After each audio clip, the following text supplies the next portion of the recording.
होते जिंदारे की तस्वीर के अंदर ऐसे होते जिंदारे की तस्वीर के अंदर पुलिस होते की पुलिस होते जिन्हों ने पन्नू आकल उबाड़ में पुलिस सिंध सभा के काफिले से का करे औरत ने नौजवान ते तशद्दुद वाले अमल खिलाफ मुख्तलिफ सियासी समाजी अगवान याकूब बुलवर पलल दायर अपनवाल मौलाना मियां खैरुद्दीन इंडड़ की अगवानी में रैली कढ़ी वही। प्रेस क्लब वटि एहतजाजी मुज़ाहिरो करे सख्त नारेबाज़ी कई। अगवान जो चवण हो त क़ौमी कारकुननि औरतुनि ते तशद्दुद जी सख्त लफ़्ज़नि में मज़ामत करियूं था। KKT न्यूज़ पन्नू आके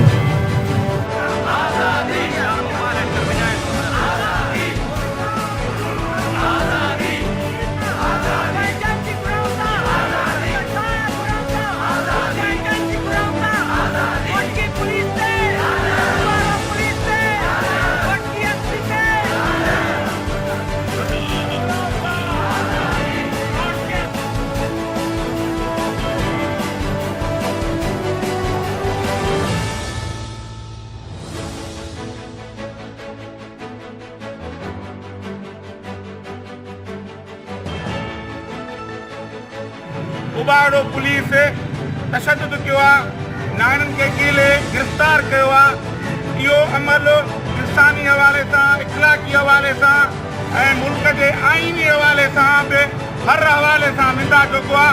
असां उन्हनि ते पुलिस एहलकारनि ते उन्हनि अख़्तियारनि ते जन अहिड़ो अमल करायो आहे उन्हनि ते लानत मोकिलींदा।